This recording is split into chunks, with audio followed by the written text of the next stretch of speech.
Promesse biblique du jour. Quel message à Noël? Lorsqu'on fête l'anniversaire de quelqu'un, on rappelle le jour de naissance de cette personne. Si l'on organise une petite cérémonie, elle n'a pas forcément lieu le jour dit. On la place selon les circonstances et les disponibilités. Il en est de même pour Jésus. Le 25 décembre n'est pas la date réelle de sa naissance. C'est simplement le jour qui a été choisi pour des raisons sur lesquelles nous ne nous attarderons pas aujourd'hui. Ainsi, ce jour-là, nous nous souvenons particulièrement du petit enfant né dans une étable. Cependant, lors d'un anniversaire, l'important n'est pas de revenir longuement sur la naissance de la personne fêtée. Ce qui compte, c'est ce que cette personne est maintenant et notamment sur ce qu'elle est pour vous.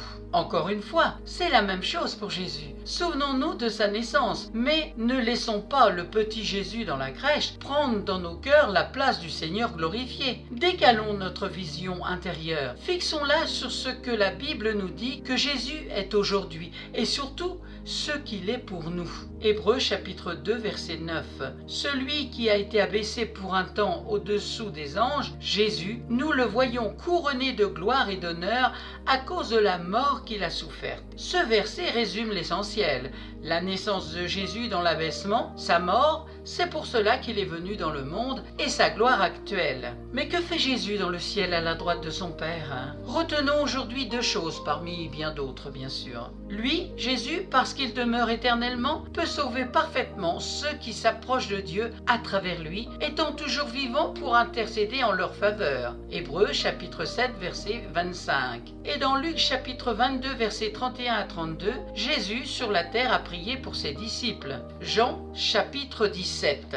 Peu de temps avant de s'offrir en sacrifice, Jésus a élevé une prière d'intercession devant le Père pour ses disciples. Donc, pour nous, cette prière est connue sous le nom de prière sacerdotale. L'un de ses thèmes principaux, c'est l'unité. Jésus prie pour l'unité. Unité entre Jésus et le Père, Jean 17, versets 1 à 5. Unité parmi les disciples, Jean 17, versets 6 à 19. Unité parmi nous, Jean chapitre 17, versets 20 à 26. Et puis l'unité aujourd'hui, l'unité parmi les chrétiens, Marc chapitre 9, versets 38 à 41. Et unité dans l'amour, Jean chapitre 13, versets 34 à 35. La prière de Jésus dans Jean 17 illustre l'immense désir de Jésus que ses disciples représentent fidèlement la nature et le caractère de Dieu dans le monde qui les entoure. L'unicité de but entre le Père et le Fils signifie que l'unité des chrétiens est indispensable à cet objectif. Jésus sur la terre a prié pour ses disciples. Il a aussi prié individuellement pour Pierre, donc il connaissait d'avance l'épreuve qu'il rencontrerait. J'ai prié pour toi afin que ta foi ne disparaisse pas. Dans Luc chapitre 22 verset 31